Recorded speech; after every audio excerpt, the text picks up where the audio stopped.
My wife Jeannie was living in Indonesia, working through the Ford Foundation for the University of Indonesia. The Good Ford Foundation would fly me over 4 times to Indonesia from our home in Chicago and fly Jeannie back 4 times. A fervent chess player, I brought several books and several chess sets to Bali, and I was playing on these things all the time and studying chess, and it drove my wife a little nuts. And as I left Jakarta, the English language newspaper had the big headlines, Fischer Karpov agreed a $10 million chess match. Well, this obviously was very exciting to someone like me. So now that we're back in the waiting lounge in the Denpasar airport in Bali, there's a little curio shop, a little gift shop with glass walls. And I saw 2 people in there. And I looked and I turned to Jeannie. I said, Jeannie, you're not going to like this, but that fellow on the left is Bobby Fischer. It turns out that we're both on the same airplane flying back to Jakarta, and as the plane levels off, Fischer's seatmate, Florencio Campomanes, then the head of the International Chess Federation, comes walking back, and I stopped him, explained that I'm a Chicago chess player, and I've read Bobby's books and read most of his games, and I said, okay to go say hi to Bobby? He goes, well, you obviously know what he's like, and he just dismissed me. So I said, I'm gonna go up. Jeannie said, don't. He says, he's your hero, he'll break your heart. I said, I don't care.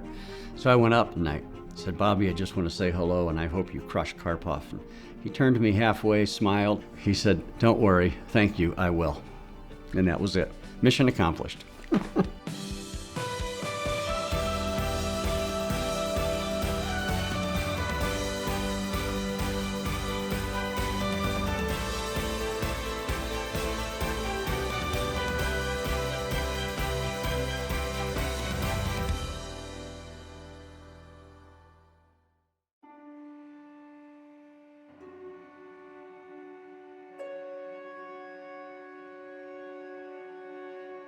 I started playing chess in the summer of 1972, and it was during that time that Bobby Fischer was about to play his celebrated match with Boris Spassky. And it was in the fall of '72 that chess became pretty much front page news in the United States. It was not long before I heard of this young man named Bobby Fischer. And of course, not only grabbed my attention, but it grabs, I think, everybody's attention.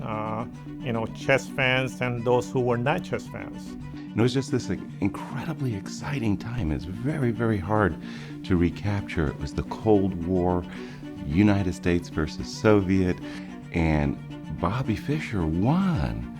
And it was a miracle how he won. And chess was in this extraordinary ascendancy.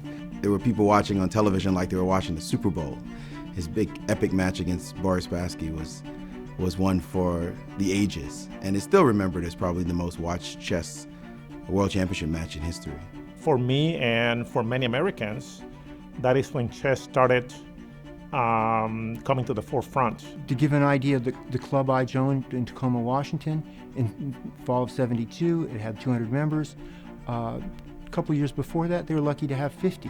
So it really, really was a game changer. And 1973 came along, and well, where's Bobby going to play next? And 1974, and Bobby could beat everybody. And 1975, he's supposed to play.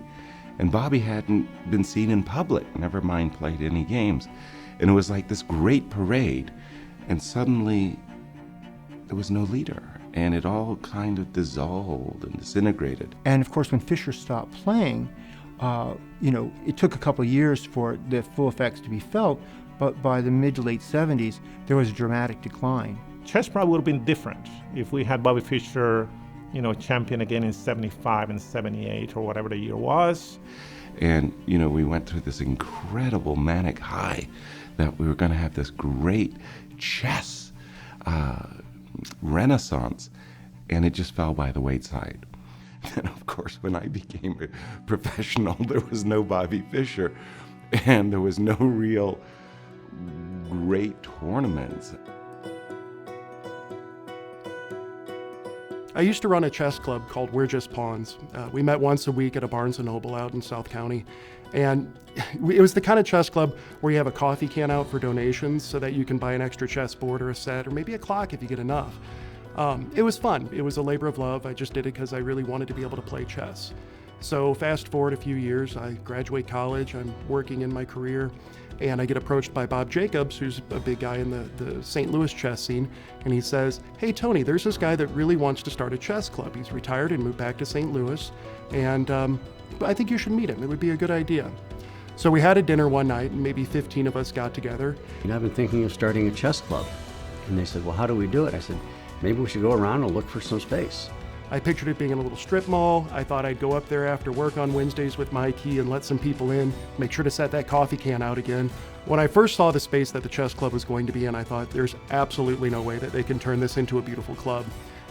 It was this abandoned space that looked like it hadn't been renovated in years and years.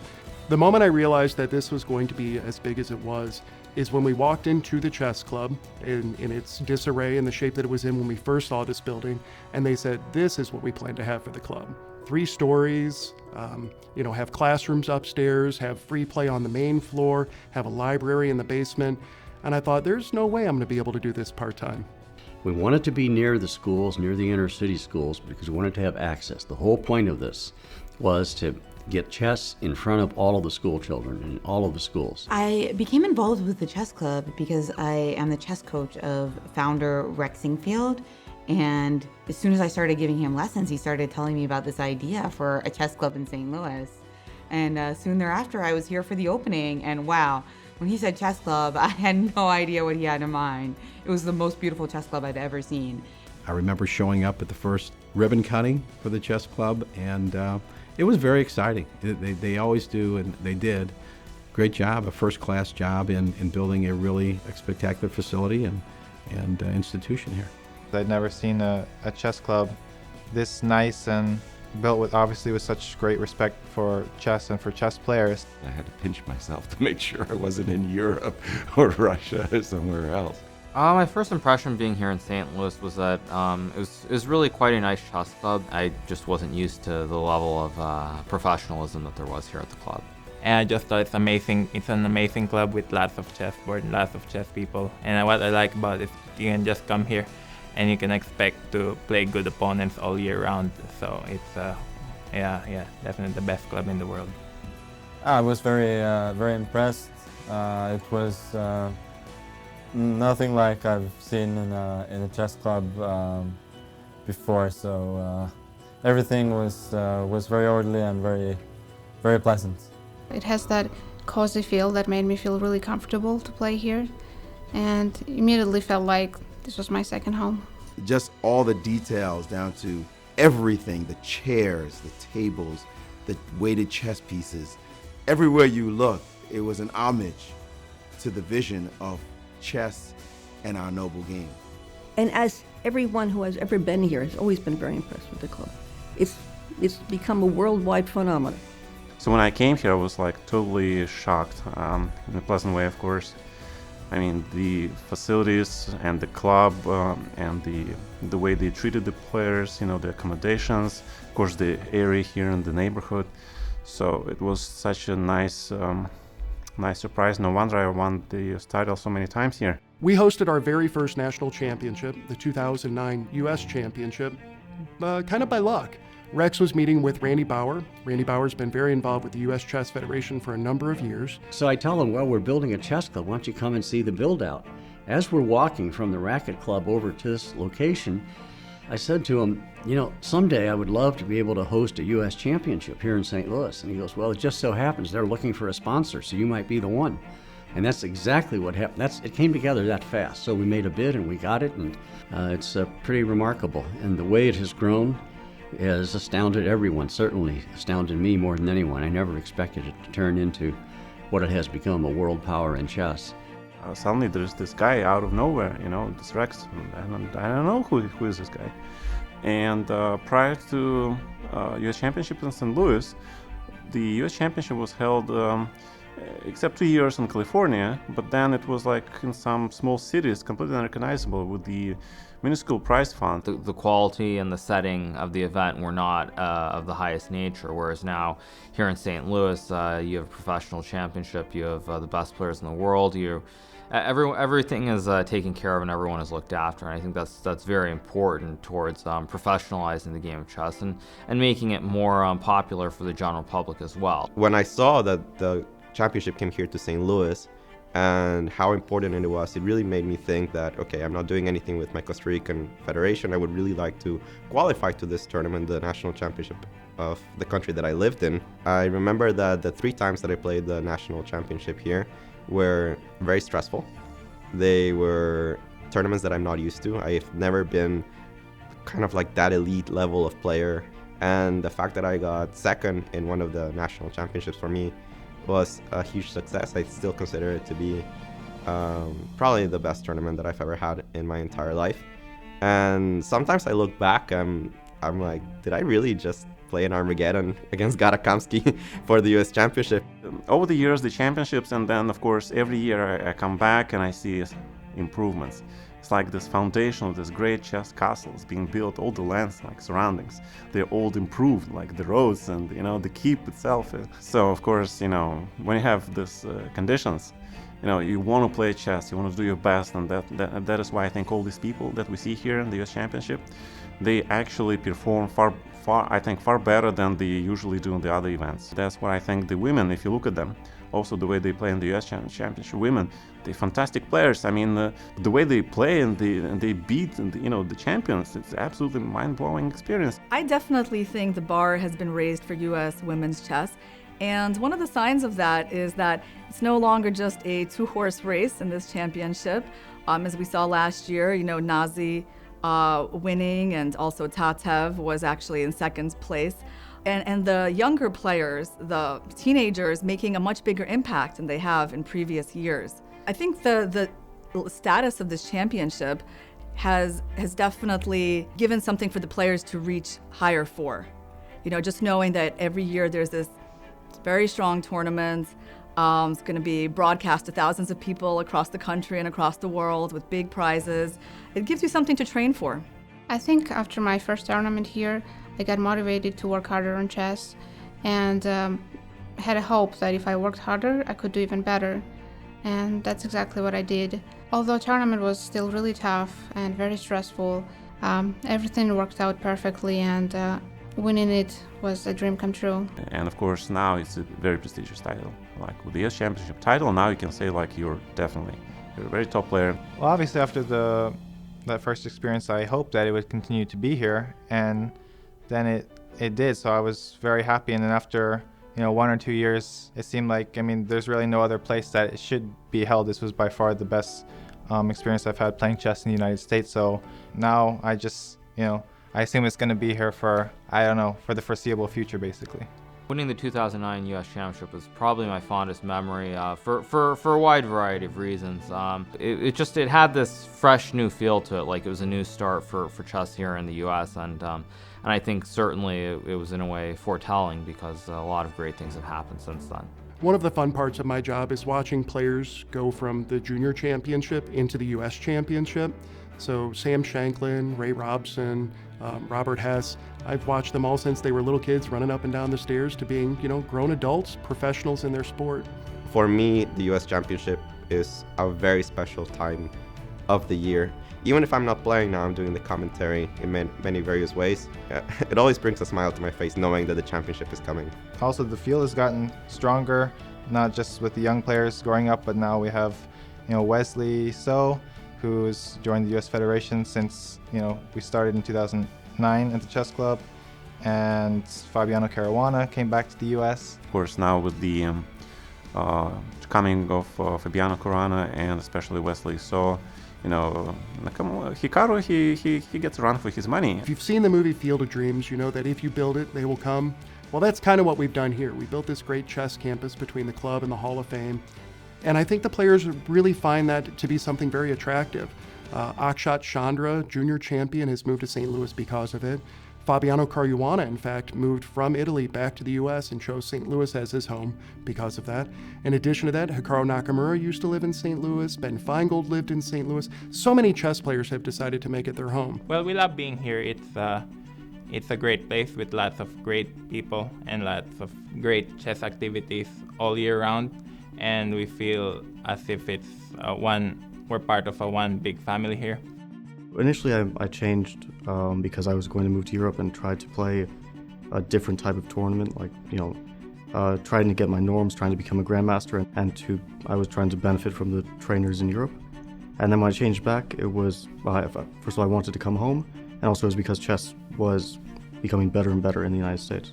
If you look at the American chess scene 10 years ago, for a top-level player, it was really a difficult situation to be in. I mean, when Fabiano was young, he looked at what the possibilities were, and he decided he would be better off trying to develop as a world-class player in Europe. If the same age and the same situation now, I don't think he would make that decision. But we have so many strong players, also up-and-coming players, junior players who will only get better in the future. And we have a great chess scene in St. Louis, and it's grown so much the last few years. The resident grandmaster program here at the Chess Club was very important to me from very early on. Having the opportunity to sit down with GMs and play or study or listen to their insights after they've played a game in a tournament, or even listen to a lecture where they're explaining some of the intricacies of like rook and pawn endgames. Having that grandmaster presence, I thought was very important for the club and for our growth. No, this GM and residence program is a fantastic thing. I don't think anybody else have anything like that. Well, this again is a kind of very typical Rex. We have this club, all of these members come in, we have schools come, they do field trips, we have out-of-towners. I want a grandmaster in the club. But, yeah, I just want to make sure that when our doors are open, there's a grandmaster in residence. Our chess club simply needs a grandmaster. And the reason for that is that sometimes you need to ask somebody, how does it work? In other walks of life, you can't just go play baseball or football or basketball with your idols and compete. You could pay a lot of money and go to a camp, but you're not competing with them. They're just there signing autographs. But in chess, anybody can play anybody and compete. The lessons that the Grandmaster in Residence gives, the ability to just come here and see Yasser Seirawan or Ben Feingold or Varouj Jacobian sitting at the chess club and being like, hey, why don't you show me this? Or what do you think of this endgame? Just gives an incredible opportunity to anybody that wants to visit the club to just improve their level like no other chess club in the world.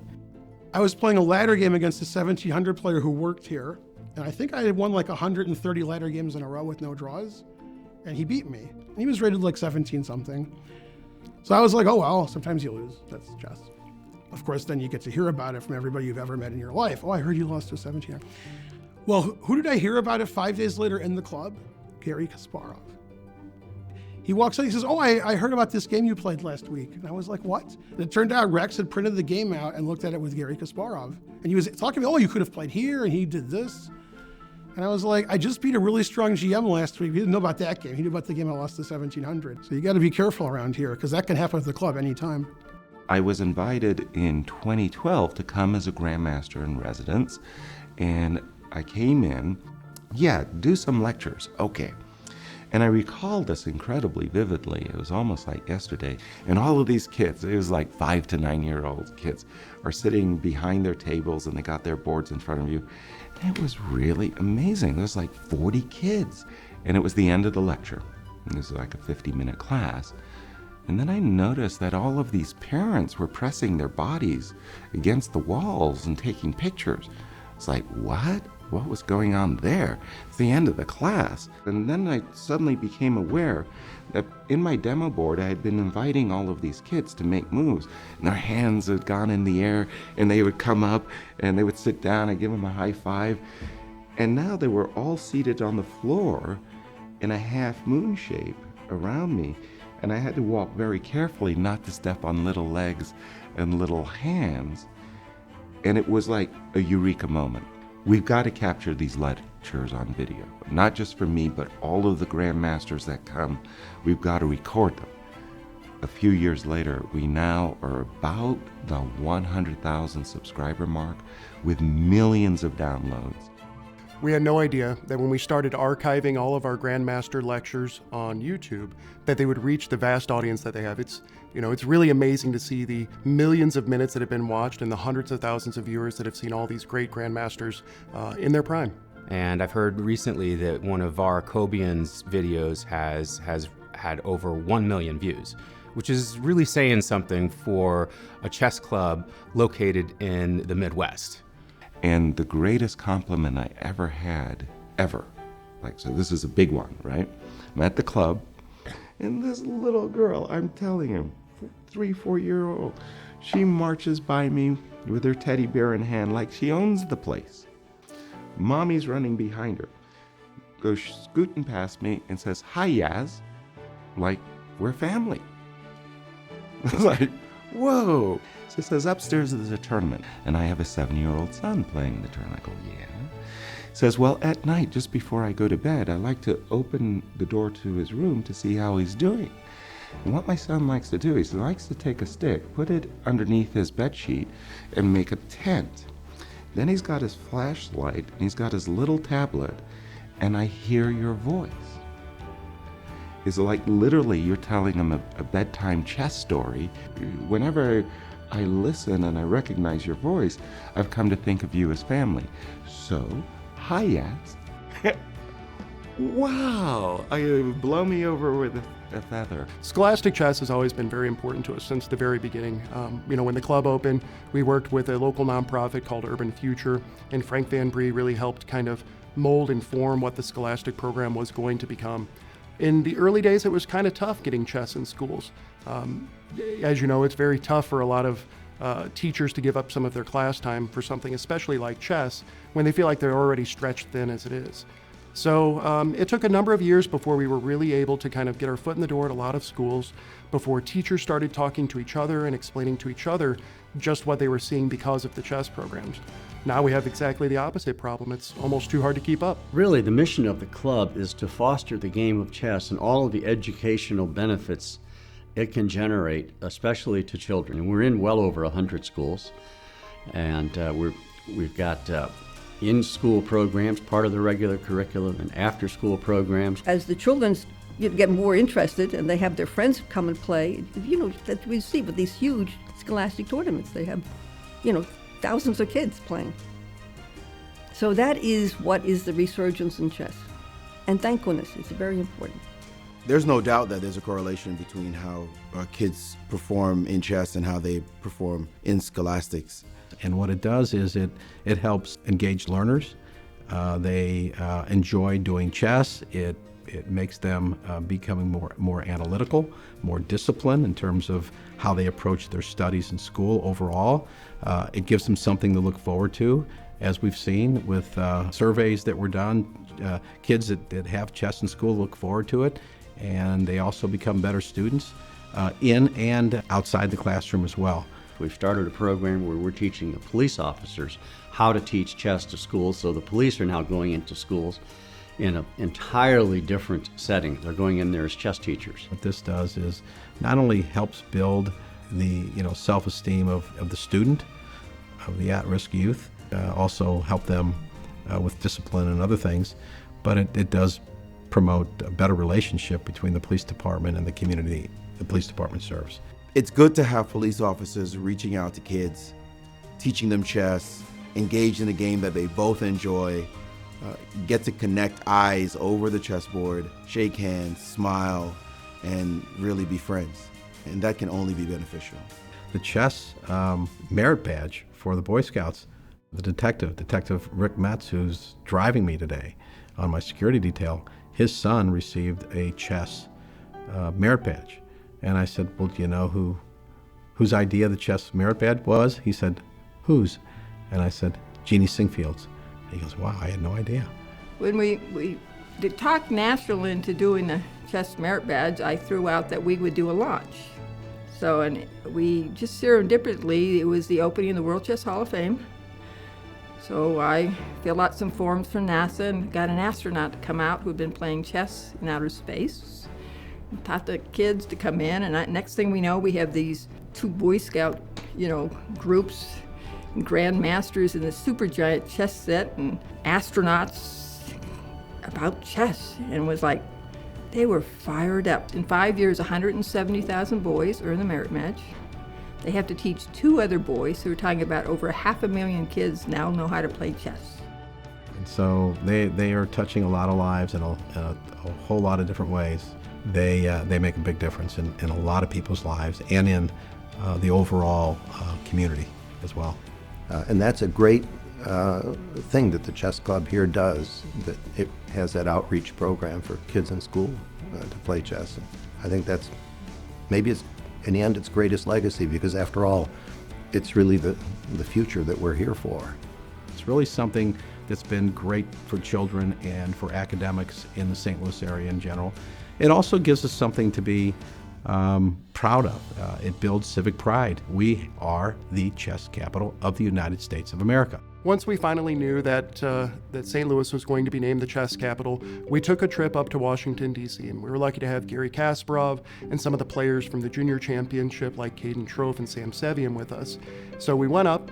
Congress had formed the Chess Caucus, and they decided they were having their first ever congressional chess tournament. So all these great players came up and gave some tips and advice and watched the congressmen and congresswomen play chess.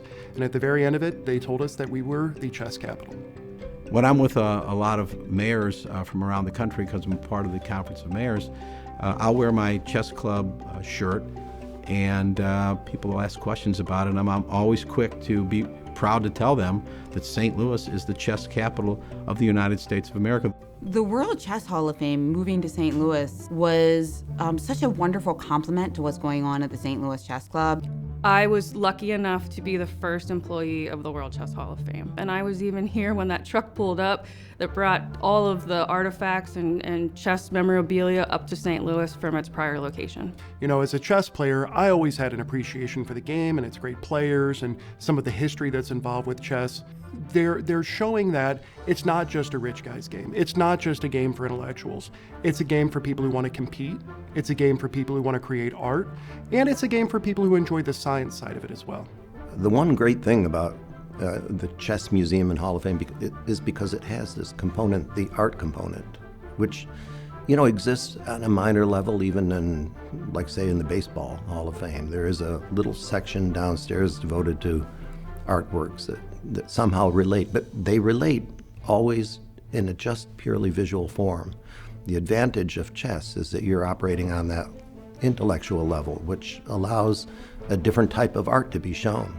You can see so much art, and I think generally chess is something that needs that connection with art and other fields of creativity. My favorite part of it is the king that stands out at the front, and the big chessboard is just so visible. It's like a landmark. You know, they came to us and said, you really need this visual aspect. You need something that draws attention, something that people will want to look at and see. And I said, a big giant chess king is what's going to do that? Well, yeah, it turns out I see people over there all the time taking pictures with the king and getting their selfie. We put a big Cardinals jersey on them for their Cardinals home games. So St. Louis is filled with interesting institutions, and we wanted to stand out. And again, we didn't want to do just all chess history, so we thought, how are we going to bring in the biggest group of people that we can who may have never played the game or are intimidated by it, or they played it when they were little. And so one big project that we did is we did a show called A Queen Within. And we looked at chess and fashion. And that kind of set it off for other interesting collaborations with chess and science and chess and pop culture. And we just continue to grow these audiences. People are always coming to the Hall of Fame that are brand new, and the one thing they always leave saying is, I never knew, or this is amazing, or I never knew chess was related to this. I never knew chess had such a connection to basically everything in the world. The World Chess Hall of Fame is a cultural hub. We have events there that aren't just chess related, that also celebrate music and art. I know for myself at least, being also something of a fan of the history as well, it's quite nice to be able to go across the street to the Hall of Fame and see some of the plaques and all the great chess players who preceded us. But I think my favorite one was an exhibition of Bobby Fischer's photos taken by Harry Benson, the photographer from Life, just because, I guess I'm too much of a chess fan, to put that in anything but first place. And there were these beautiful pictures of Bobby Fischer, like in Iceland with the horse, and you got to see him in nature, you got to see him in Argentina, surrounded by children, and these were pictures I hadn't seen before, and they were just really intimate. And then Harry Benson came here in 2014 and shot photos of the Singfield Cup. And one thing that is almost eerie is that the majority of the photos that he took were of Magnus and Fabi together.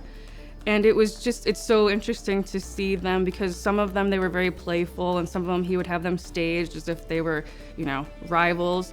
But they're really, again, he really knows how to capture the tenderness of the players, and they look very sweet. We're kind of excited to see other people's reactions to these photos when we exhibit them in the fall. One of the favorite exhibits over at the World Chess Hall of Fame that I was involved with was the Burning Boards exhibition, which was taking place during the Singfield Cup. And it was certainly an interesting experience having the opportunity to go and basically play chess with candles, which were burning out on a chessboard. And I remember that quite well, because I think it was a great reminder of how chess is, it's both a game, but it's also art, and it's kind of all those things intertwined and wrapped together.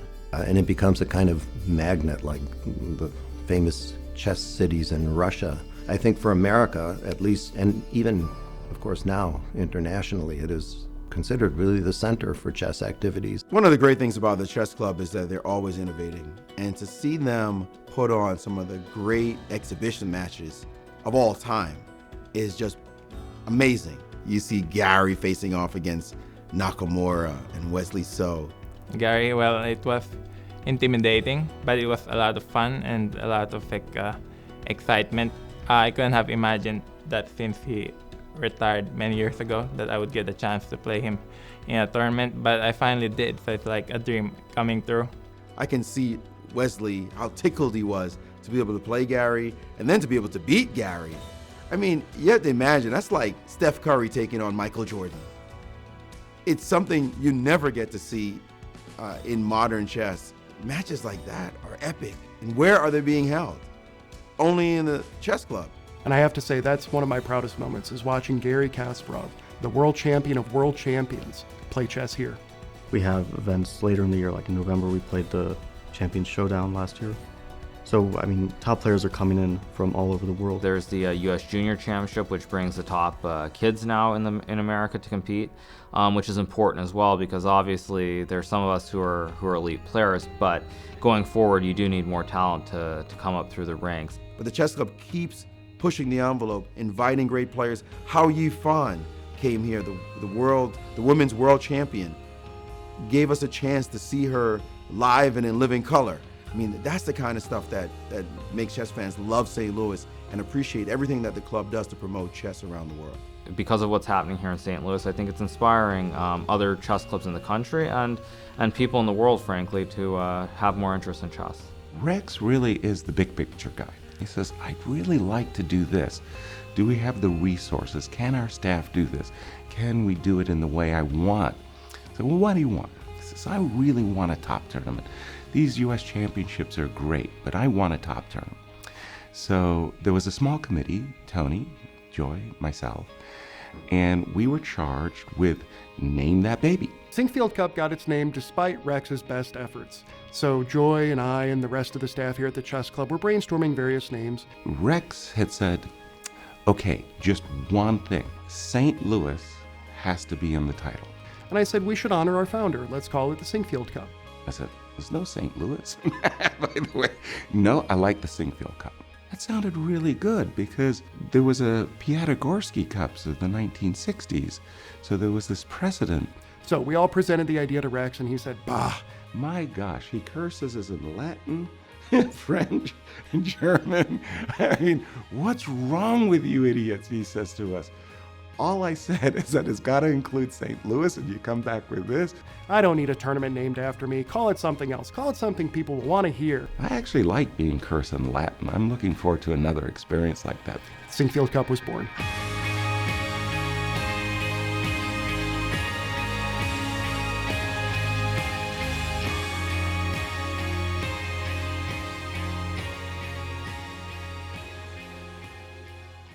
When we held the Sinkfield Cup for the first time, it was with the idea of having the best players in the world play chess against the best Americans and do it here at the Chess Club.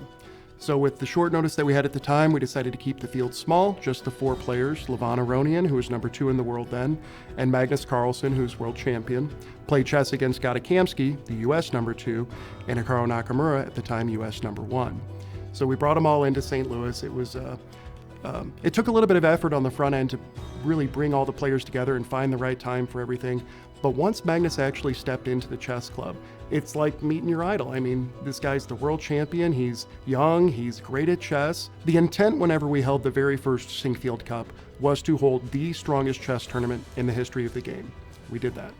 It's been awesome. I mean, for me to be able to call the games of the best players on the planet, to rub shoulders with your Magnus Carlsens and your Fabiano Caruanas, legends like Anand and Kramnik. It's like a kid in a candy store. After we hosted the first Sinkfield Cup, it was really exciting seeing the players here and seeing the event. Of course, we wanted to make the event grow, so the next year we had 6 players, and we thought, how do we keep this momentum? Now, we were lucky that Garry Kasparov has been such a friend to the chess club. He came in one time and suggested, have you considered a circuit of tournaments around the country or around the world where these great players compete in all of the tournaments, and at the end, maybe there's some extra prize money for them. So Garry already had worked well with Malcolm Payne at the London Chess Classic, and we had JJ as well from the Norway chess event, relatively new tournament at the time, and we combined those 3 into the first edition of the Grand Chess Tour. The Grand Chess Tour is a great vision for chess. It says that professionals should be treated with respect, should be paid handsomely, and should have professionally run competitions that they can rely on.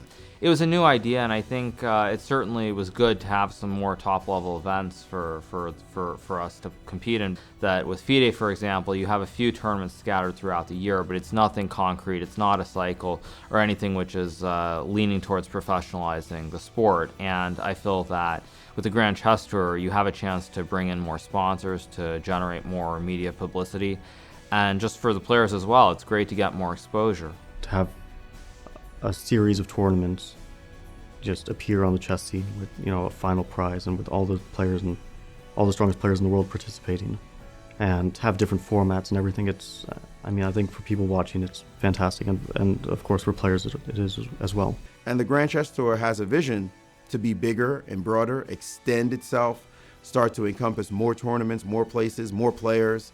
So we're going to see more of the top elite players on a consistent basis. What more could chess fans want? You know, international chess like the Sinkfield Cup brought in spectators. They brought in the attention. And suddenly we had events that were of an amazing caliber.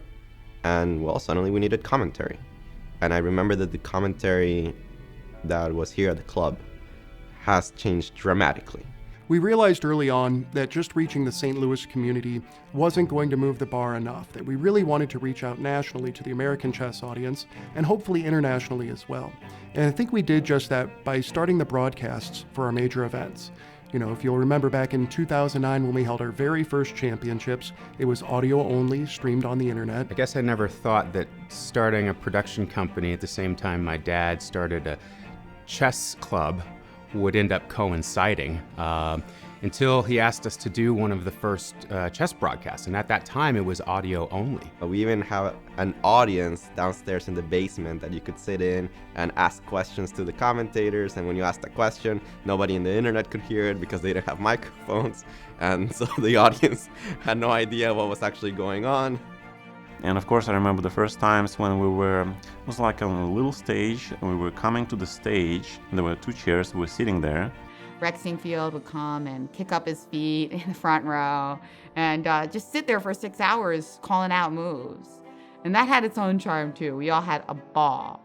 But to see it grow from that to hundreds of thousands all across the world kicking up their feet in their living rooms and watching it. But naturally, things had to evolve, and we just got better and better. And then they brought in the big dog, Yasser Seirawan. It evolved quickly. Even while you were thinking it was evolving slowly, you were just waking up to the fact that people were coming to you the next day or the next week and saying, I saw your show. That's how they always talk about it too. It's like, I saw your show. They keep saying to me, you. And I'm thinking to myself, do they know like there's 20 people standing behind me making this possible? Over the years, of course, it got a lot more sophisticated.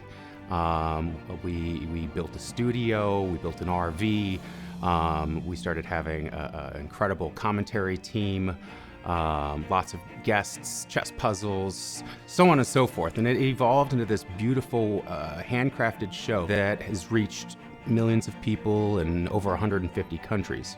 The truth is that I have never really enjoyed watching chess commentary until St. Louis Chess Club started with their own broadcast. It's really important because I think everybody in the world knows the best commentary, the best live coverage is at the Chess Club here. And so they look forward to that. And on some occasions when you have a lesser tournament and we don't have that, people are like, no, I want to see the live commentary. I want to get involved in the games more than just see the moves on the board. And now we had this really polished show, something that the audiences, what we've been told, considered the gold standard in chess broadcast.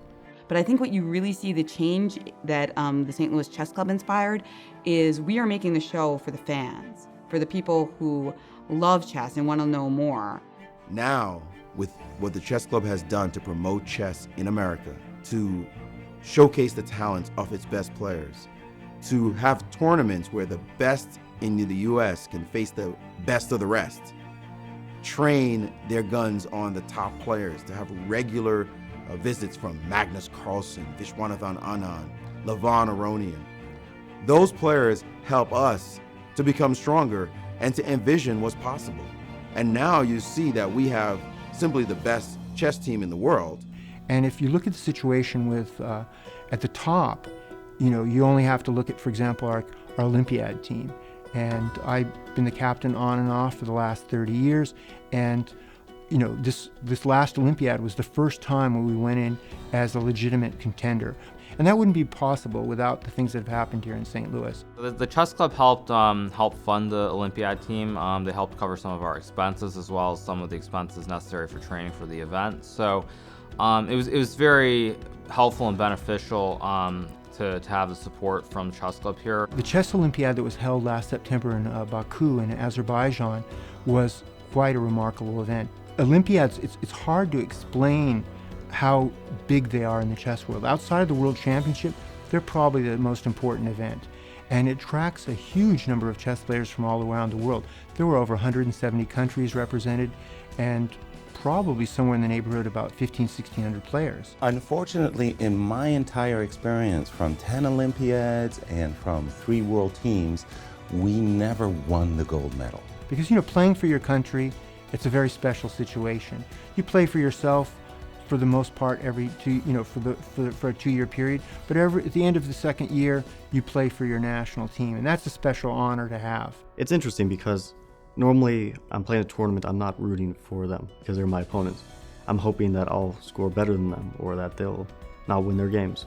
And in the Olympiad, of course, I want them to win, which is a funny feeling. I'm looking over and Hikaru's next to me, and I'm desperately hoping that he will win his game. And usually he does, because, he usually pulls through. Even the top players were all rooting for each other, which was really important, and that's not something that's always there in big team competitions. We were all just motivated to do our best to work together and try to get the gold. But I tell you, there's a lot of pressure being the favorite. And just because you are, you still got to perform. And they did it marvelously. They really, really were impressive. Getting 10 wins out of 11 matches is really difficult, but in the end we managed to get that. It all felt very, very smooth from start to finish. And I think that's probably the strangest thing about it, is that normally nothing seems to be that smooth in life. And the Olympiad just seemed to be very smooth. Obviously that was, I guess, the best achievement that I've been a part of in chess so far, and will definitely be one of the top achievements for my whole career. I mean, it really felt great to win. I raised the trophy over my head. I was really proud to bring home the gold for the United States. It's the country that raised me. It's a country I love, and I'm really glad to see us win. It was like they were professionals. Their attitude was very clear. We're here to play and do our job, and I'm just scared to death, like nervousness everywhere. Every little thing matters, and in this Olympiad, everything clicked. And I believe that's absolutely great experience. But as I said before, now that you won it, let's see if you can keep it. It's like that's a completely different story. Now we simply have the best chess team in the world. I mean, we won gold at the Olympiad. We have the top 6 players on the planet as part of not just American chess, but St. Louis chess. I mean, these guys reside here, come here all the time, make their home here. You have a group of players now who will make an assault on Mount Olympus of chess. Magnus Carlsen is definitely watching his back, and when he looks over his shoulder, he sees Americans. And when we won the event, it was really, really, it was the most important moment for me for American chess. Someday, hopefully again, we'll have an individual world champion. I mean, just watching what Fabi has been able to accomplish, this is amazing for American chess. I mean, I would think for the older guys, this must feel like deja vu. From 1972, here we are in 2018, and it's history repeating, and it's such an exciting time. It's amazing because now I feel like this is a new generation and we have a new opportunity. A new parade has started. Now we have a new parade leader, and his name is Fabiano Caruana, and he's leading us to who knows where, but it's very, very exciting. You come to St. Louis and you get a world-class chess club, you get the World Chess Hall of Fame. You can't throw a rock and not hit a grandmaster. I mean, it's crazy to be in a place where there's such rich chess culture. I was sitting at dinner with Rex one night when someone said, "Rex, you truly are brilliant. How did you know 10 years ago that through your efforts, this is what would come out of it?" And he laughed. He said, "I had no idea. The chess club has grown organically, and it's grown in ways that I never thought it would. So if I were to put my crystal ball to work and try to look at what the next 10 years were going to hold, I just don't know. I think I would be limiting what we could do in the next 10 years. Hosting world championships, hosting major events, big open chess, and really seeing the chess culture in America bloom like it did in the 70s. We live in this organic world of growing and succeeding, and sometimes we don't even realize the goals and successes that we're making at the club until it's actually happened, and we step back and reflect like, wow, that was a crazy idea that just happened. But this is a real family group organization. A number of people who have added value to the club and the museum and the chess players. It's not about money, it's about community and making St. Louis a chess capital of America. Why is this so important to you? I don't know. I just have a love for the city, and I've always had a love for chess. I mean, it's addictive, and people study it. They can see it's an unbelievable preciseness and beauty to the things that occur on the chessboard.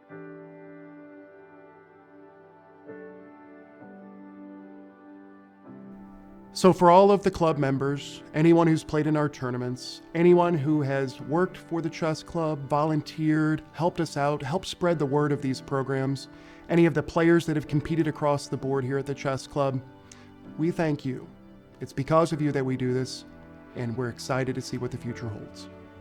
Dear Joy, dear Tony, dear Rex and Jeannie, dear staff, I just want to wish you congratulations, happy birthday, 10th anniversary, and wishing you another happy 10 years to come. Happy 10th anniversary to the St. Louis Chess Club and Scholastic Center. May there be many more. Happy 10th anniversary. Keep going. It would not be an exaggeration to say that the Chess Club and Scholastic Center of St. Louis changed my life, and I'm very grateful for everything it's done for me and for chess here in the US and around the world. Happy anniversary to the St. Louis Chess Club. I just want to say thank you to the Singfields, Rex, Jeannie, Randy, and family. You guys are amazing. You guys are doing this outside of yourselves to just help the world of chess and to help people in general. And I just want to thank the staff and happy anniversary. I want to congratulate the Chess Club of St. Louis on 10 years and hopefully many more and a very bright future and a lot of success ahead. Happy 10th anniversary to St. Louis Chess Club. I'd like to wish the Chess Club and Scholastic Center a happy 10th anniversary with wishes of continuing indefinitely into the future. Happy 10th anniversary Chess Club. Thanks to Rex and Jeannie for their support and their vision. Thank you to Joy and Tony for being the best people to work with, and the staff of both organizations. It's a family here. It's just wonderful. And I want to wish the club many, many, many more years of outstanding chess events and success in its mission to promote chess in the community and across the United States. And I'm sure that in the years to come, St. Louis is going to exceed the bar that it's even set for itself. I would like to say thank you to Jeannie and Rex for all they've done. The sort of generosity of spirit they have is something special, and I'm very grateful to them. I want to wish the Chess Club and Scholastic Center of St. Louis a happy 10th anniversary. It's been a wonderful ride. You've done so much for chess. Thank you so much. I'm eminently grateful for what you've done for this game, and we're looking forward to the next 10 years. Happy 10th anniversary, St. Louis Chess Club, and huge thank you to all of its members. It's always a pleasure to come here to the chess capital, and I look forward to more amazing events. Thanks for a great first 10 years, and I hope I'll continue to be playing here for the next 10 years and a couple more decades after that. Happy birthday to the best chess club ever. I think that without the St. Louis Chess Club, chess in the United States won't really be the same. It was a great 10 years with the club and with everybody involved in it, and I want to thank all the organizers and everybody, and of course my competitors who try to kill me all the time. So again, it's nice to be here, and I wish everyone to continue having this amazing fun for the next, I don't know, century or so. All right. I'm really thankful to everyone here who has helped me at the club, Tony Rich, Joy Bray, and of course Rex and Jeannie Singfield. So many great events have happened over these past 10 years that I've been involved in, and I'm looking forward to everything that will happen in the next 10 years as well. So to the future.